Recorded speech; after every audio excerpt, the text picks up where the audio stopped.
Ah, greetings, traveler. It is a pleasure to see you. You have good timing, traveler.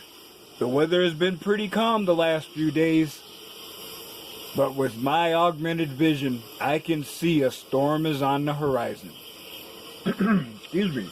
But please, don't just stand out there in the weather.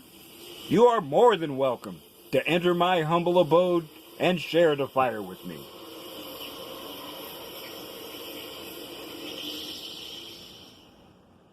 Please, come, sit.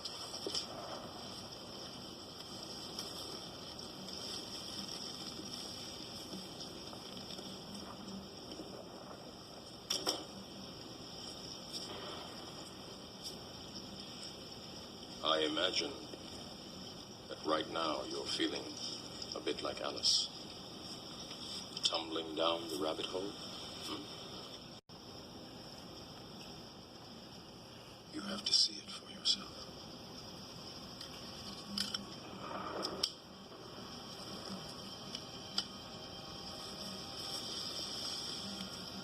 This is your last chance. After this, there is no turning back. You take the blue pill. The story ends.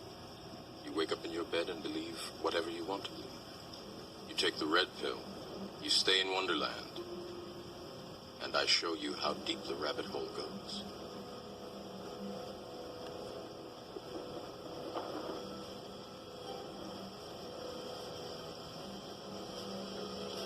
Remember, all I'm offering is the truth, nothing more.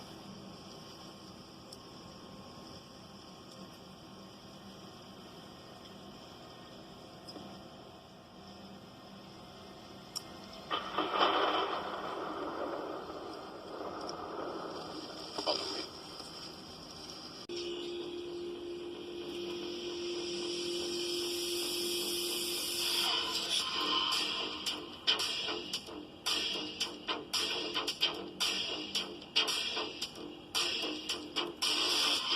Well, traveler,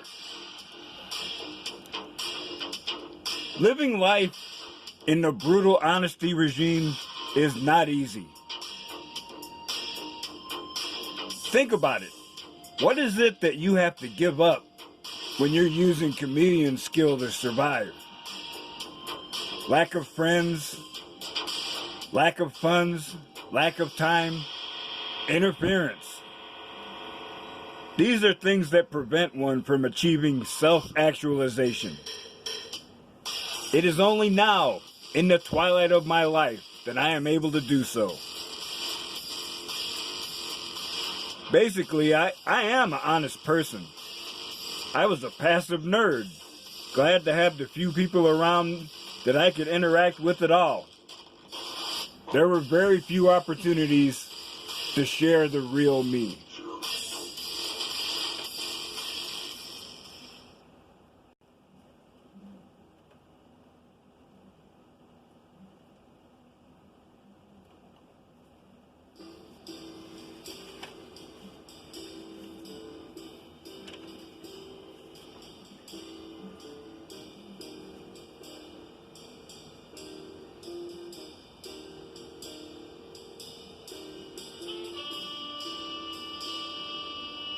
There comes a point in every man's life that there is an awakening, a realization that once taken, one cannot undo effects of red pill exposure. Now, it is a process to reach this point. I remember that day, almost 2 months after taking that first red pill. Having all this information bubble in my mind like a stew. And now, actually making videos. It forced me to examine my life and make hard choices. I described my psychological state back then as being balanced on the edge of a razor blade. On that early video doing a stream of consciousness rant, I made my commitment to monk mode. I also entered what I call the brutal honesty regime. Now that I'm here in the twilight of my life, I understand why old people were so grouchy back in the day. They understood then what I know now. Your time is a rapidly diminishing, non-renewable resource. You get particular about what activities, and more importantly, what people you spend your time on. And it's important to note that this is not due to fear or anxiety. Back in the day, I had almost no time to myself. What little time I have left, I want to use wisely. That is a primary motivation for me to be brutally honest, especially to myself.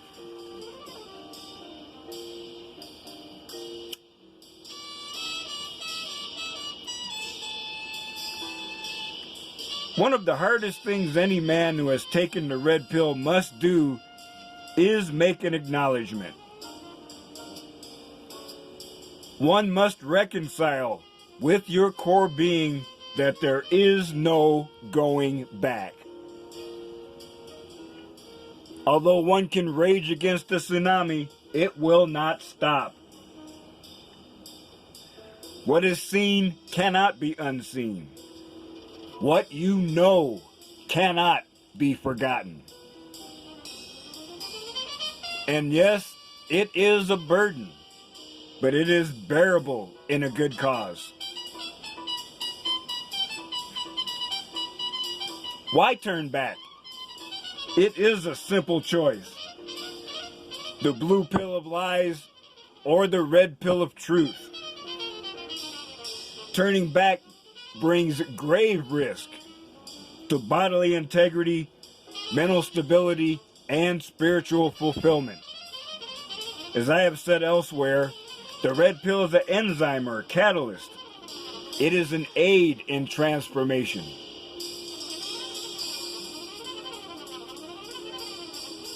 When you immerse yourself in brutal honesty, it makes you think about things that cannot be evaded or bargained with.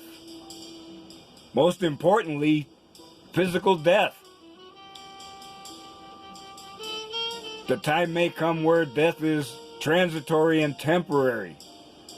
But for now, death is the great equalizer. He comes for all of us sooner or later. Are you afraid of that event? If you are, why?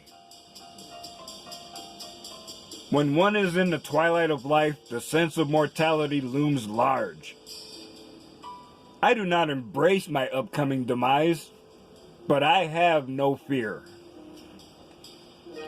Through multiple experiences of a spiritual nature, I know that physical death is not the end of everything. It is only the closing of a chapter. So, with much less distraction, one can focus on what is important. I have been communing with the infinite, receiving spiritual power which enhances my awareness. This has enabled me to more clearly define my statement of life principles, what I call the Rule of Three.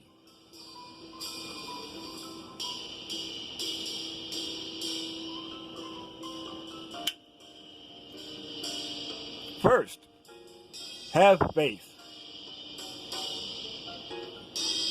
You could stop a multitude of people at random and receive a multitude of different answers to the question, does God exist? My own views of the presence of deity have changed repeatedly over the years of my life. As a youth, I would have said yes, because I grew up in Southern Tradcon culture. Later on, I was hardcore pro-science.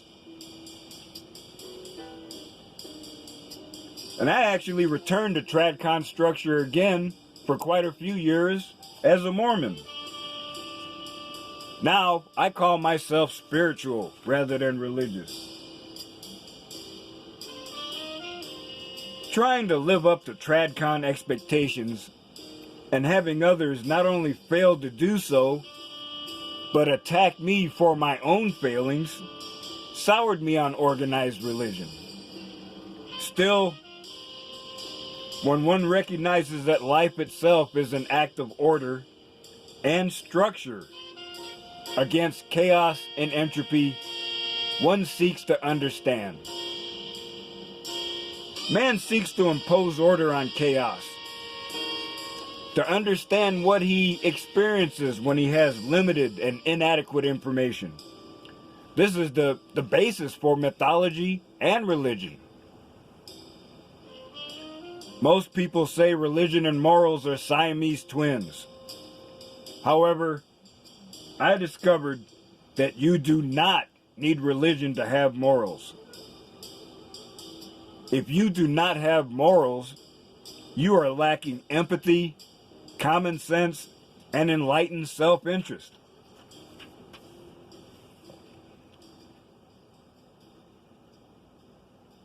If one believes in a higher power or a greater level of intelligence, it does not matter what the source description is.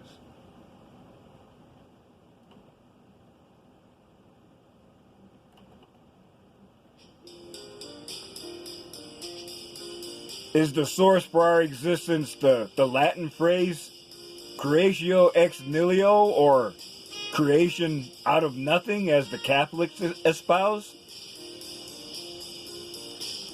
If you examine human biological processes, that may lead you to consider intelligent design or the cosmic clockmaker paradigm. As for me, I simply call it the infinite. I cannot give you an adequate explanation of my experience, but just as Moses did, I withdrew from society at large and isolated myself.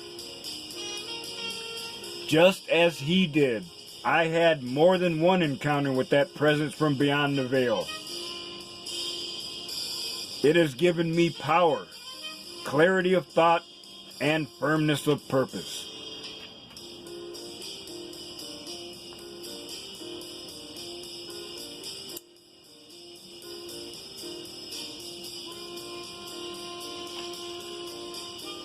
Two, have a plan. A phrase that is definitely meme-worthy is, if you fail to plan, you plan to fail. I learned that as a byproduct of chameleon skill, you develop a sense of situational awareness. One develops an internal map of safe and hazard zones, and an action plan forms just in case. There is more than one way to skin a cat was an old-timey phrase meant to make you aware of alternatives. It is necessary, if you want to be efficient, to plan, to organize your thoughts, and decide what is important. Not just one goal should be in your view, there should be multiple goals. And you should have a plan for each one. I discovered that the act of planning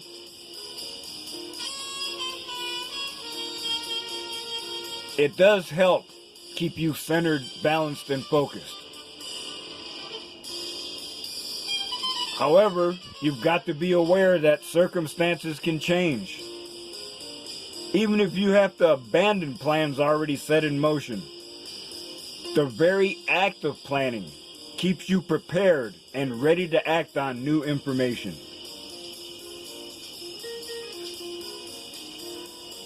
Now, one of the most important things to remember, and one that took me longer than it should have to recognize, is that you cannot achieve everything at once. Many times I would have a task in mind, begin working on it, and then stop due to frustration. There was always something lacking. It could be tools, parts, or information. There was something inadequate,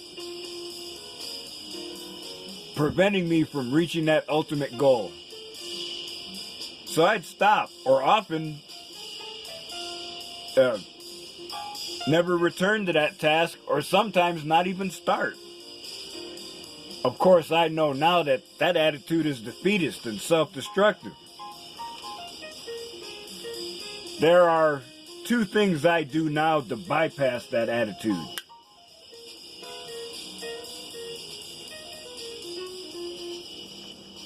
First, I write things down.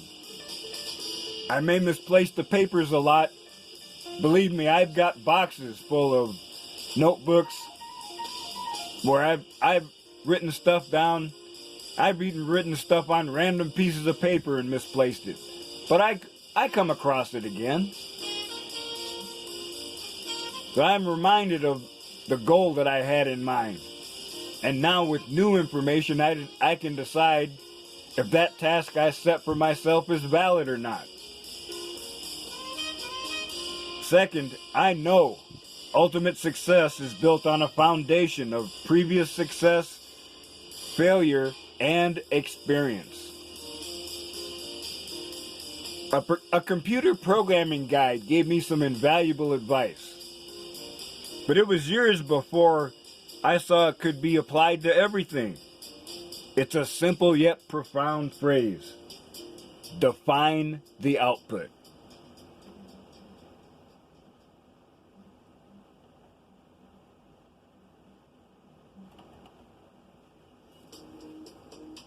These days, my ultimate goal is to be, I've already seen it in my head. I'm sitting in my retirement home.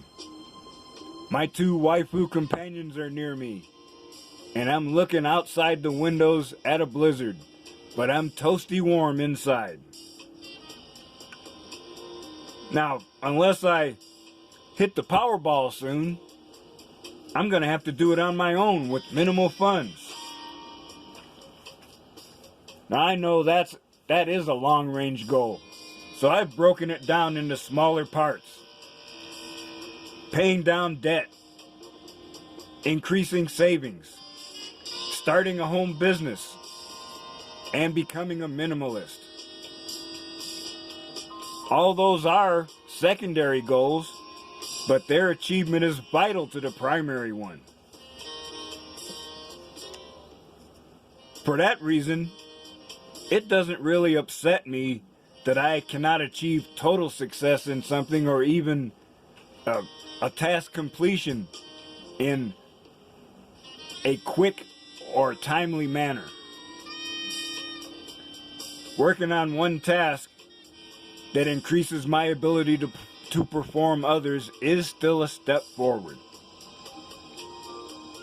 Working on just one task, moving towards a single goal, each day is all you need to make progress.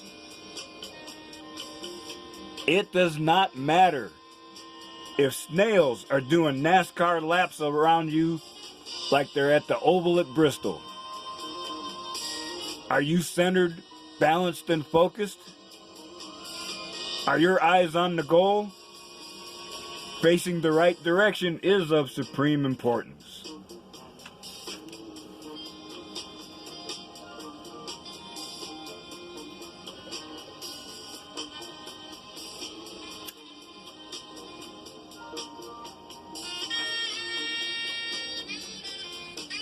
Three, pass on your knowledge. You are where you are today because of a combination of factors. Life experience, circumstance, and karma. You have learned things that others know, yet filtered through your unique eyes. Who has access to this information after you die? In almost all cases, that accumulated wisdom that is yours is lost forever. From my, of course, biased perspective, that appears to be a selfish act. What person does not want to share their knowledge with others?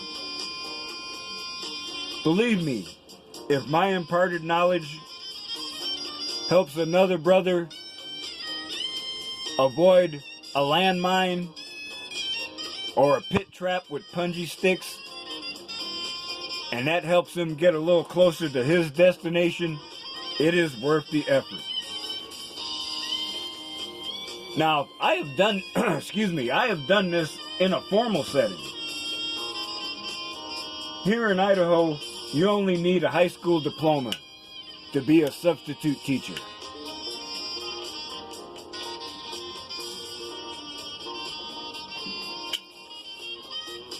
I actually applied and I had a little apprehension, but I figured, why not?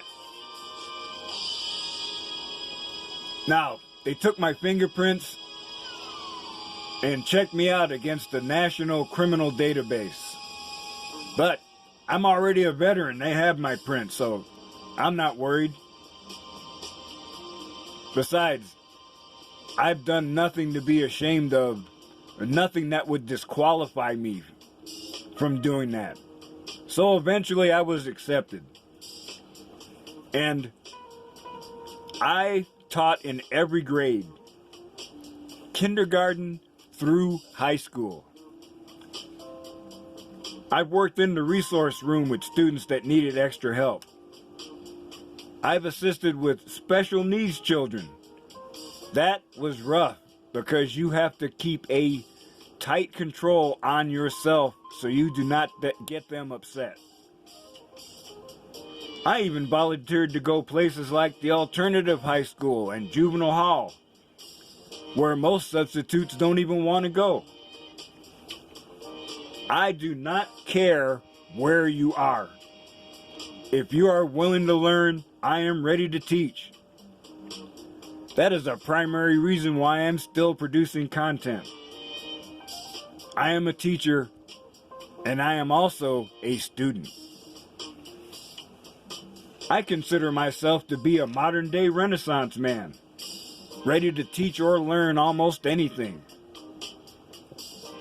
I have an extremely wide knowledge base because I am a reader.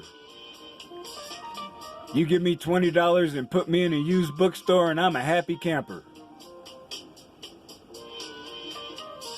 So I may not be the fastest person out there, but rarely am I lost in any situation. And I have zero shame about saying, hey, I'm not sure about doing this. I need a little guidance.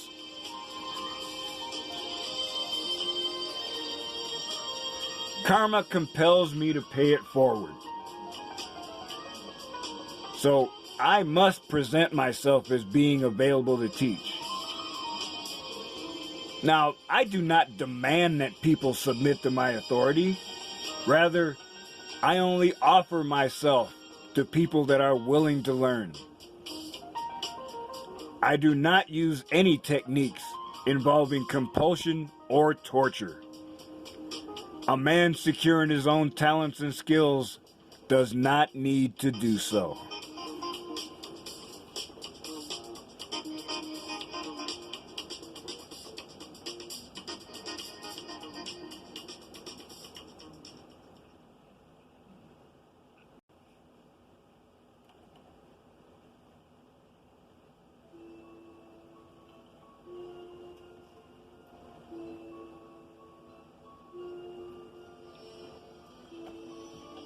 So, traveler, I have to admit, when you take that first red pill, it is a shock to the system. But once you overcome that shock and the red pill rage, there is a whole new landscape that opens up to your view. Without the red pill, I could have never reached the heights of mental clarity, physical fitness, and spiritual fulfillment that I'm at now. And I know that the only direction I'm headed is up. In fact, I have a little phrase that's the back picture on my phone's home screen. It says, "Focus on your goal. Do not look in any direction but ahead." And brothers, the red pill allows you to do so. And I'm hoping by my humble example, showing that even an old man who was TradCon for so many years and heavily blue-pilled can turn his life around and achieve fulfillment, you can too. There is nothing in your way. You may say you have issues. You may say you have problems. Well, yes, everyone does. But if you use brutal honesty on yourself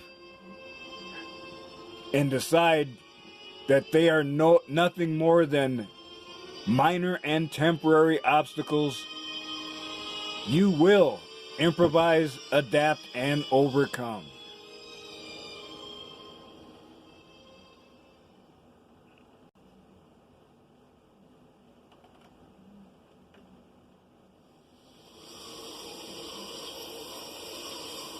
So, traveler,